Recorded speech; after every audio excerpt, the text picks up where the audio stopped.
তৃতীয় শ্রেণীর শিক্ষার্থী বন্ধুদের জন্য ১০৩ পৃষ্ঠার ভগ্নাংশের বিয়োগ করা শেখাবো। প্রথমে ১ নম্বরে একটি ভগ্নাংশের বিয়োগ আছে ১ বিয়োগ ২ ভাগের ১, অর্থাৎ এখানে ১ হচ্ছে পূর্ণ সংখ্যা আর এটা একটা ভগ্নাংশ।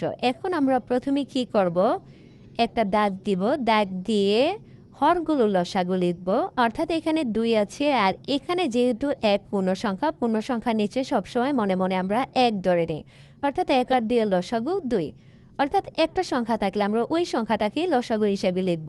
তারপরে কি করব, এই যে লসাগুটা লিখব এই ২ দিয়ে ১কে সরাসরি গুণ করে দিব, ২ একে ২।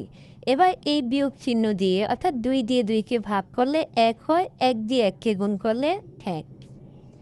এখন আমরা ২ থেকে ১ বিয়োগ করব, ২ থেকে যদি ১ বিয়োগ করি কত হয় ১, আর নিচে আছে কত ২, তাহলে এটাই হচ্ছে অ্যান্সার। এবার আমরা ২ নাম্বার ভগ্নাংশে বিয়োগটা করব ৩ ভাগের ২ বিয়োগ ৩ ভাগের ১। প্রথমে আমরা একটা দাগ দিয়ে লসাগু লিখব, অর্থাৎ ৩ আর ৩, অর্থাৎ এই দুইটা ৩ থেকে, যেহেতু দুইটা ভগ্নাংশের হর একই আছে তাহলে আর আমাদের লসাগু করার প্রয়োজন নেই। ৩ আর ৩, এই দুইটা ৩ থেকে আমরা একটা ৩ লিখব। এবার উপরে ২ আছে, ২ লিখব, বিয়োগ চিহ্ন দিয়ে ১ লিখব।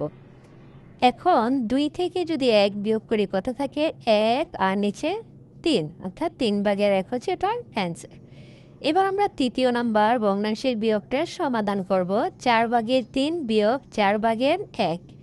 এখন প্রথমত একটা দাগ দিয়ে আমরা এই যে দুইটা ৪ আছে ভগ্নাংশের হর, এখান থেকে একটা ৪ লিখব। এবার উপরে ৩ বিয়োগ ১ লিখে দেব, তাহলেই হয়ে যাবে ৩ বিয়োগ ১। এখন ৩ থেকে যদি ১ বিয়োগ করি কত থাকে ২, আর নিচে কত থাকে ৪।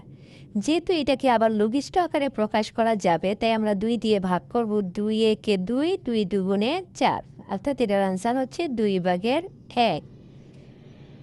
এবার আমরা ৪ নং প্রশ্নটি সমাধান করব ১ বিয়োগ ৫ ভাগের ১। তাহলে প্রথমত আমরা কি করব, লসাগু লিখব ৫। এখন আমরা এই ৫ দিয়ে ১কে গুণ করব, ৫ একে ৫, এবার বিয়োগ চিহ্ন দিব। ৫ দিয়ে ৫কে ভাগ করলে রেজাল্ট ১ হয়, ১ দিয়ে যদি ১কে গুণ করি ১। এখন ৫ থেকে যদি ১ বিয়োগ করি তাহলে কত থাকে ৪, আর নিচে থাকে ৫।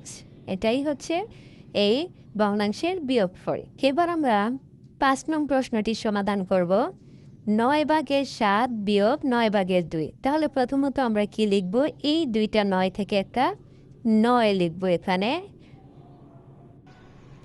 এখন যেহেতু দুইটা ভগ্নাংশের হর তাই আমাদের আলাদা করে লসাগু করার প্রয়োজন হয় না, আমরা এই দুটো ৯ থেকে একটা ৯ লিখে দিয়েছি। এবার উপরে ৭ আছে, এই ৭ লিখব, বিয়োগ চিহ্ন দিয়ে এই ২ লিখব।